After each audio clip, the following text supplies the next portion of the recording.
The Roots of Success podcast is for the landscape professional who's looking to up their game. We're not talking lawns or grass here. We're talking about people, process, and profits. The things deep within the business that need focus to scale a successful company. From hiring the right people and managing your team, to improving your operations and mastering your finances, we've got a brain trust of experts to help you nurture the roots of a successful business and grow to the next level. This is the Roots of Success. Hello, this is Tommy Cole with McFarland Stanford, and this is Roots of Success podcast. I've got an amazing guest, MJ O'Toole. She's a executive recruiter at McFarland Stanford. I'm super excited because she's the ultimate firecracker in our recruiting division. It's good to have you on, MJ. How are you? You know, I am doing a lot better now that I'm here, Tommy. Thanks for having me. You've been jumping, yelling at me to get on this podcast, and finally we kind of broke down and said, absolutely, let's do it, right? Absolutely. Been waiting for this one. Yeah, it's going to be a good one. So MJ went to Troy University and spent a couple of years in the hospitality industry, which is very similar to the landscape industry. It's a serviceable industry. You've been a recruiter for about a little over a year, and you've actually fit right in. So tell me about what your day-to-day life of executive recruiter looks like. Goodness. I mean, it changes all the time. Usually whenever I come into the office, have my schedule planned out where I will devote a lot of time to sourcing for specific roles. Throughout that process, I create call lists. I send out emails. I am doing resumes towards the end of the day, but primarily just planning out my days ahead in advance because it's so important just to make sure that you're on top of it and doing the correct thing. Our listeners are mostly owners, operators, mid-level managers. They're usually in their pickup trucks driving around listening. So as we talk about recruiting, this should help them tremendously. And one of the things that I think you have a natural trait and ability is to find the right fit for a candidate to be molded into a company's culture. What does that mean? Help our audience understand what that is. Well, honestly, that is a great question, and it is something I love to do. Whenever I start recruiting for a certain position, I like to think about it as a puzzle. The entire picture, it needs to be completed, but you do have to find that perfect puzzle piece. And so understanding the background, which being an executive recruiter, I am mainly candidate facing. But luckily, my client partners, they allow me to be in intake calls, get to know the owners, upper management, and each individual company that I do recruit for to get a better understanding of their personality, because I think that's so important whenever I'm conveying it over to candidates, what to expect in the interview. And so getting to know their personalities and trying to do some matchmaking, I always say over the phone, and people laugh at me, I don't usually consider myself a recruiter. I consider myself a certified matchmaker.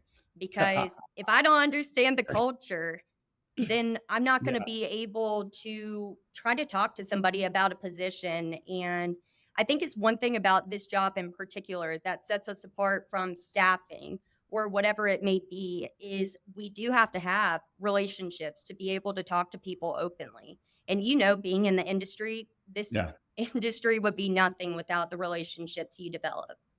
Yeah. You do a great amount of research with the company. So you have to understand every company's different. They have a different playbook. They have a different brand, culture, good or bad. But you have to understand that foremost and then go find that person, correct? Exactly. Touching on that, I mean, there's a couple of clients that are popping in my head right now. One in particular that I do a weekly call with. Absolutely adore that man. Him and the main owner of the company, I like to call him yin and yang. And I always say that the main owner is the methodical side of the business, whereas the person that I'm doing these weekly calls with, he is the extrovert that has his hands in all the different departments. But being able to get to know his personality, it has been tremendous in my search for that company, particularly because I can say, well, this person, he has 2 kids. He is a soccer coach for his daughter, basketball coach for his son. And then it opens up the eyes for the candidates to be able to see, he has work-life balance. He's Yeah. able to participate in his kids' lives. And that's something that people always are in question about, because you can say that it's going to be an 8 to 5 job, but sometimes it's not always going to be that. But Yeah. understanding that people are people is so important. Yeah. I get it. I believe you're interviewing the candidate as much as they're interviewing you, right? And Oh, and so exactly. and so you have to really pull out something of that company that's attractive, whether the crews work 410s or they Exactly. have, cultured events, or they have a bonus structure, or they do residential versus commercial, and you like one or the other. So Hmm. you're probably trying to grab a few of those things out of that company Oh, and play absolutely. match.com with that person, right? So what are some good Exactly. traits that company, would you agree, like you need to have what, 3 to 5 things that you identify yourself? And I always compare things a lot to football and sports. They Oh, for always sure. say, does your football team have that identity? Like, what is it? You're known for the defense? Are you known for throwing the ball on every single play, Hmm. high flying? Are you known for, like, what is it? What are some few traits that the good companies that attract good talent are known for? Goodness, I could give multiple different examples. One in particular that I always found very interesting, because it's very rare to see this, but one of the clients that we work with in Florida, they offer unlimited PTO. That is something that's so attractive to candidates, but they also do have to be mindful whenever hearing that yes, you have unlimited PTO. You're not just on a specific structure, but you do have to value the time of the client. Mm, yeah. And I would say another thing in particular is paddleboarding. Doing that, I see a lot of different companies in Florida that are offering that during the summer, or even clients in the central area of the United States going on hikes after work whenever it's beautiful, doing Yeah. get togethers where, you get a jump house or a food truck once a month and you're able to treat your employees. Those are always things that I found to be very stand outish per Yeah. se when it comes to the candidate side. Yeah. Makes good sense. Well, one of the things I really want to discuss, and I've experienced this over the course of many years, but you'll have a company that reaches out and says, okay, we need somebody. Mhm.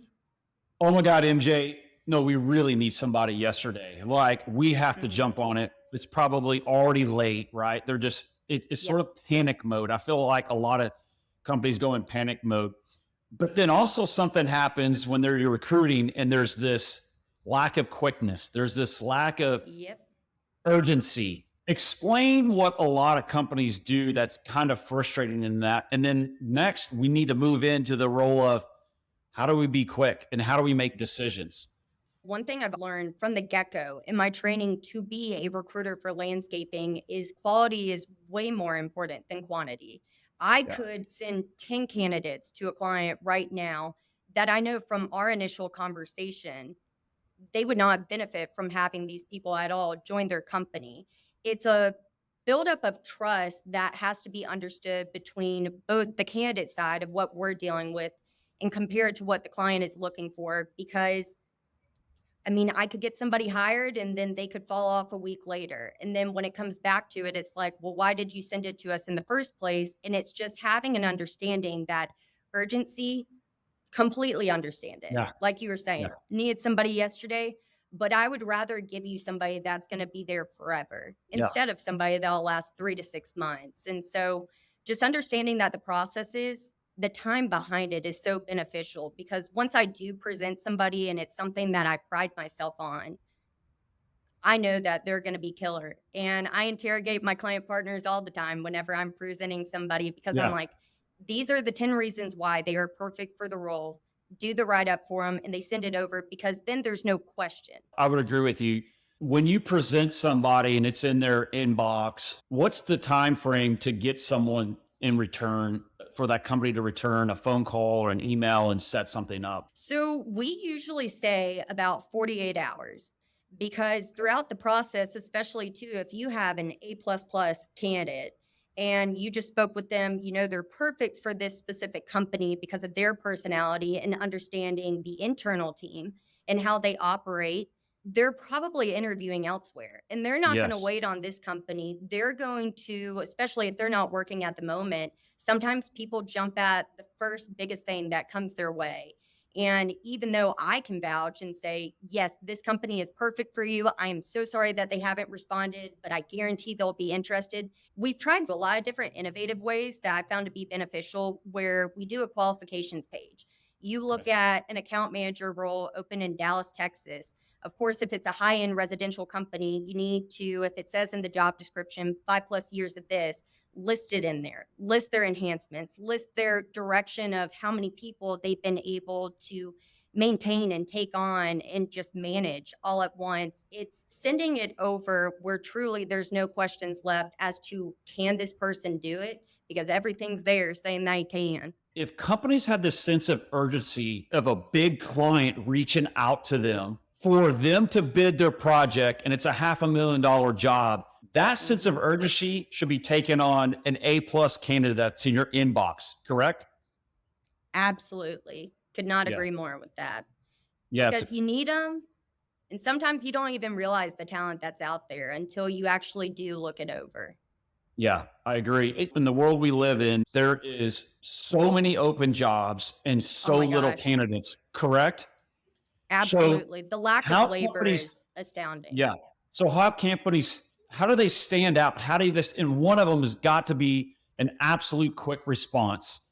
Make decisions, don't take forever, but explain a few tricks. Definitely the job description, because of course, depending on the size of the company, it could change for the responsibilities of a certain role. An account manager position that's open at a $500,000 company in revenue compared to a $250 million company, it's very different sometimes. Mhm. So getting that understanding truly of what the main core values are that you're looking for each individual position, super important. So then whenever I'm talking to a candidate, I'm not just going off of my head, asking questions as to what I would usually ask.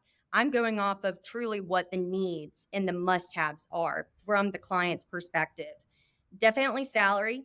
I mean, of course, Yeah. that's a part of a job description usually. Actually, sometimes it is because depending on experience, that can always fluctuate. Because if somebody comes in and the range is up to 70, but then they're asking for 75 and they have the experience to back it up, I've seen it happen before.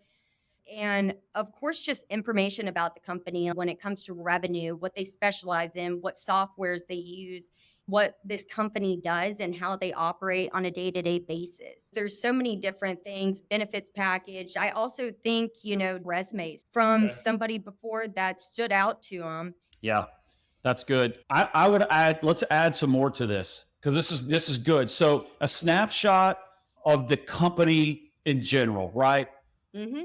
Their ideal client, your services, the size, all that, the job description, benefits, a mock resume similar to that just jumped out. Let's add organizational chart, right? Oh, So yeah. that would That's help so you a ton important. for who reports to who, right? And some people Hmm. may or may not even have an organizational chart, but that would be a value to you to see where that hole is vacant and who it's surrounded by. Does it report to the owner? Yep. Do you report to an ops person or an accountant or like what is it, right? Hmm. I do think that's so important because then, too, when looking at the organizational chart, you can point out other indicators where they're lacking, whether it be in maintenance and Oh, they gave us one specific role for a crew member, but they also need a production manager okay. or on the construction side. And so it really does show where the weakest point is. And it gives us an opportunity to not recruit for one specific role, but multiple. Yeah, got it. Got it. Let's switch gears. Let's talk about onboarding. Let's have this perfect scenario. You have this A++ company that Mhm. onboards this new candidate, project manager. What does that company do that stands out to you the most when they onboard? I love to see an onboarding process where companies and clients will go ahead and provide, the company vehicle or the Yeah. truck, bringing them in because it shows their commitment to the candidate and their eagerness to get them started, as well as company uniforms. Because if a candidate is so excited to be placed with a client, I want to Yeah. continue that. And I love to keep up with people, to be able to reach out to them 3 months down the road, throughout every single day of the onboarding process to see what stood out to them and to get the reassurance that they made the right choice. I think the biggest thing, now that I'm thinking about it, I never want a client to lose interest just because they already have them. I want to Okay. continue to see that devotion to the candidate because they were so excited from the beginning. Yeah. But I think sometimes that's where the fire dies out is people just feel like they become a number. And so implementing growth plans where 3 years down the road, you could see how a potential promotion could come into the place or whatever it may be. People like Yeah. progress and they love growth. Yeah. Yeah. I would agree. Onboarding is pretty crucial. So you've got this exciting candidate that starts Monday, we'll say next week. That better be like the most awesome onboard. When I mean onboard, like their desk is set up, their laptop computer screens are set up, the phone works, it has everything in there, the swag gear is ready to go. They walk in, they're greeted, there's introductions, there's an office tour, there's a place, there's lunch gonna be that is an onboarding. I will tell you a quick story. I worked for this previous company years ago, and I started out as a project manager, and it might have been the worst experience of my life. And I went to go work for this company, and I showed up, and they're like, "Hey, how's it going?" And I kind of knew a few people there, I knew the owner, and they're like, "Yeah, man, just over there in the back." I literally had to find my way to the back of this entire office and go find a spot. Mind you, I'm in a room with two other people and no, hey, how's it going? It was like sit in a corner desk, nothing worked. I feel like I moved across the country as an 8-year-old and I walk into a classroom and no one says anything. It was the worst experience ever. And I let the owner know that. Didn't really care, but that was a terrible experience, an awful experience. But I was so demotivated 100%. But if you carry on that excitement of having that candidate, it makes a huge difference in the retention of that person. And that's the thing. I mean, when a candidate chooses the company, they're going to continue to choose that company until that client gives them a reason not to. And then that's when people go back, change their status to open to work. And that's when they continue to reach out to me and they're like, I need a new job. I cannot work here anymore. Yeah. Especially with people with quick triggers right now. Right. And you're probably seeing that a lot where I feel like they're taking notes or they're very observant. And I would say even now more so than ever, they're not going to put up with that. Right. Yeah. And so nor should they. So I believe that the company should pay extreme attention to that from day one and carry on. I love it. Yeah. Listen, resumes are resumes. I feel like they're the necessary evil, right? You have to have them to submit something, but I would think you would agree that they don't mean everything. Anybody can put anything on a resume. And that is one thing about me. I like to consider myself Nancy Drew because I'm going to point out all the clues and ask you the hard questions because what was your best year when it came to revenue? What was it like from a sales side? Were you the main salesperson if you had applied to a business development manager role? Or when it comes to just average project size, you applied to a large commercial company, $50 million in revenue. They do projects all the way up to 15 million plus, but you've only managed up to 25,000. It's understanding how your brain operates as an owner and operator, but also cross-referencing it with what the client is looking for, because the client is trusting us to find the people while I'm trying to build up the trust from a candidate side. I don't ever want to put anybody in a hard situation where they're going to pretty much feel that lack of experience. But it's having those tough questions, and sometimes people get scared of it, but you need it to be able to feel confident. But it's the key indicators on a resume where anybody can put anything on there, but you have to think outside the box for the questions because that's when the truth will come out.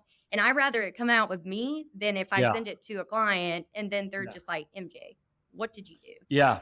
Yeah. So your title's also interrogation a little bit. Yeah. Absolutely. You know me, I love to add a little feistiness to my conversation. Yeah. So we So, have matchmaker, interrogator, and kind of some Nancy recruit. Drew. Nancy Drew. Exactly. I love Exactly. it. I love it. Yeah. Listen, I feel like you can look at it and understand a few things, but at the end of the day, you just got in on a call and just ask them questions, Oh, exactly. a ton of questions of anything and everything about your roles that you've experienced and Mhm. experience share and what would you do in these situations type thing. And at the end of the Exactly. day, I think you're just looking for clues to go, man, I could work with that person. Correct? Exactly.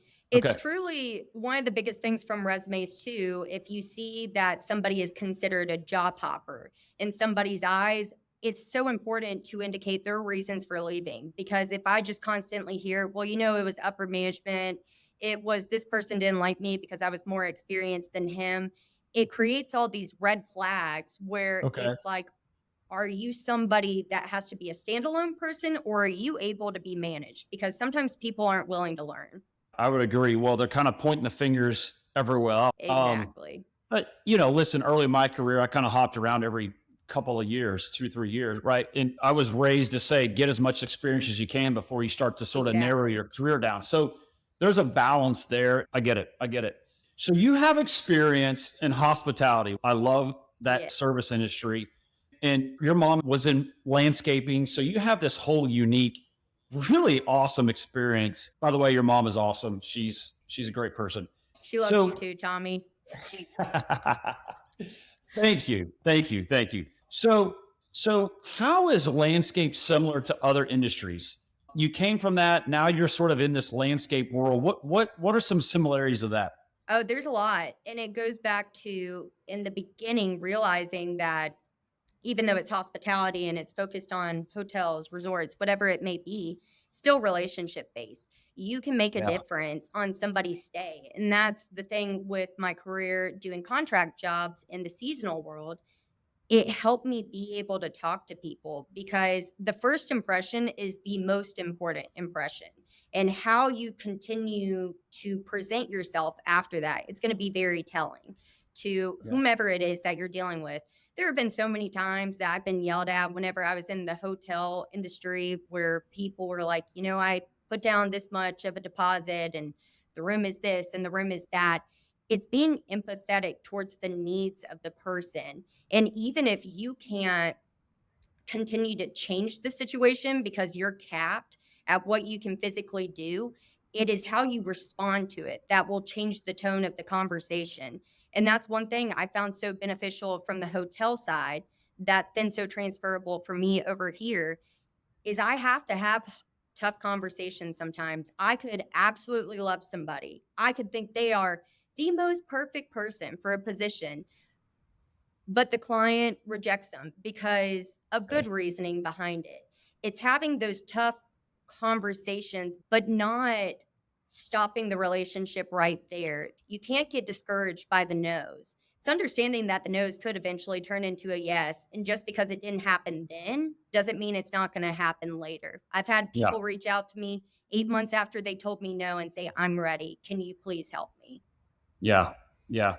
Relationships are the key to everything, whether you're trying to make the big sale, whether you're finishing a project, the client relationship Hmm. there.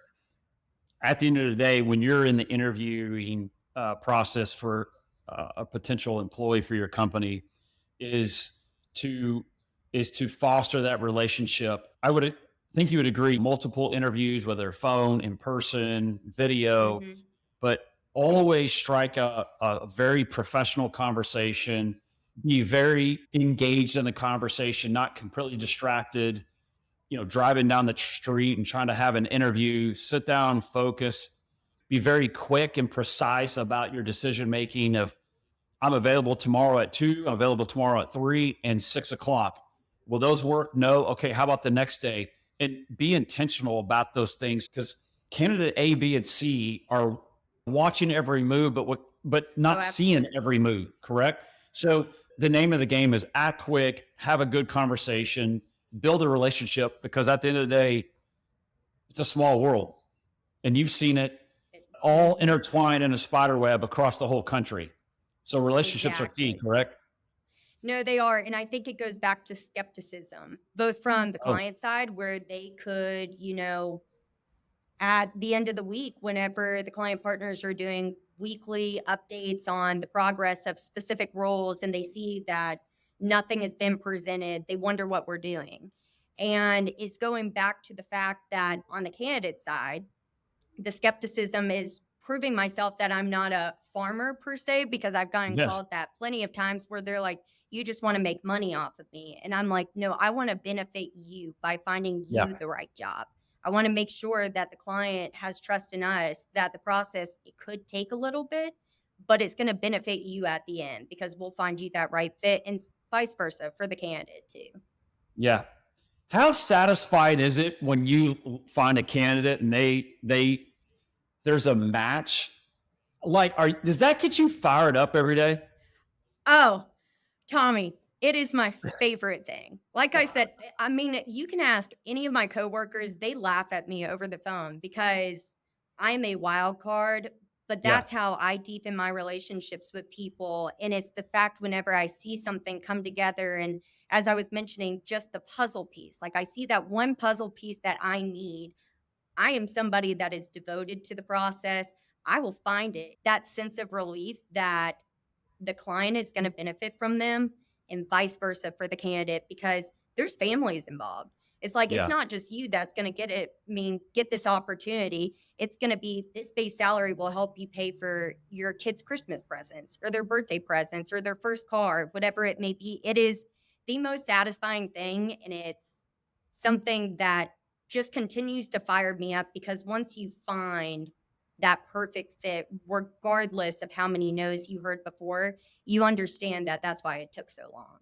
Yeah. Yeah. You're absolutely a ball of energy, firecracker. It's funny that within a few minutes of a conversation with someone on the phone, I feel like you guys are best friends. All of a sudden, Oh, it just absolutely. so as we wrap up, I want to mention a few things, but hiring with intention, that is like, I wanted to get across on that you said there's got to be a sense of urgency, quickness, schedule it, be on time, be completely all in the interview, ask good questions, build a relationship, be an attractive company that brings in candidates without having to go out and get candidates, right?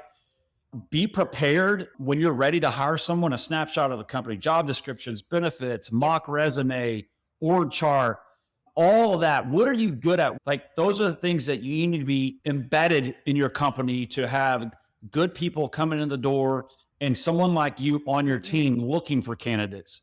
So as we wrap up, MJ, what is one thing that would set a company apart in recruiting top talent? I think one of the most beneficial things for any business owner to know is if a candidate is sent to you, and even if it's not a specific open role with a client and we reverse it on over to them, it's like, just in case you might need this, because sometimes throughout the busy seasons, people have a lot more needs than we recognize, but it's still good to show talent wherever it is, Yeah. because it doesn't hurt to have a conversation. It could be a 15-minute conversation that could change the entire perspective, where it's like, no, we don't need this. But once you hear how deep in the industry somebody has when it comes to knowledge, if it's a plant healthcare manager, all about horticulture, and they realize, actually, yes, moving forward, we do need this open role. It's just having the conversations, even when you think you can't make time for it, just Yeah. try it out. If we're Okay. spending the time on it, we don't want to waste your time as much as we don't want to waste our candidates' time. But even too, if the owner cannot interview the potential candidate for a certain role, I think it's beneficial to know that maybe an HR representative could do it, because that's usually a first step of an interview process. It doesn't have to be shot up at the top. Of course, that does depend on the specific role, though, because if it's a CEO, COO, that usually would go straight to the top. But if it's a production manager, account manager, find somebody that could just see. So your time, you didn't waste any. Yeah. Being prepared is probably the takeaway there. Be prepared. When you're ready to go hire someone, you better be ready. You might have a candidate or two ready to go, or it could take a while. So I get it. Exactly. Well, MJ, it's been a pleasure. Thank you for taking time out of your day to be on our show. I feel like the audience got a few nuggets to take away. We'll have you again at some point, and it's good to have you on our team. You're a firecracker that I enjoy to have conversations with, and so it's been a pleasure. You need to get off this and go to work. So I'm sure there's some candidates that need to be presented in front of some people. Exactly. I'll go right to Josh and Ben and interrogate them again, pick up where There I you go. left off. But it's There been a you go. pleasure, Tommy, and thanks for Okay. having me. Absolutely. Thank you very much. Ready to take the next step? Download our free profitability scorecard to quickly create your own baseline financial assessment and uncover the fastest ways to improve your business. Just go to McFarlandStanford.com/scorecard to get yours today. To learn more about McFarland Stanford, our best-in-class peer groups, and other services, go to our website at McFarlandStanford.com, and don't forget to follow us on LinkedIn, Facebook, and Instagram. See you next time on The Roots of Success.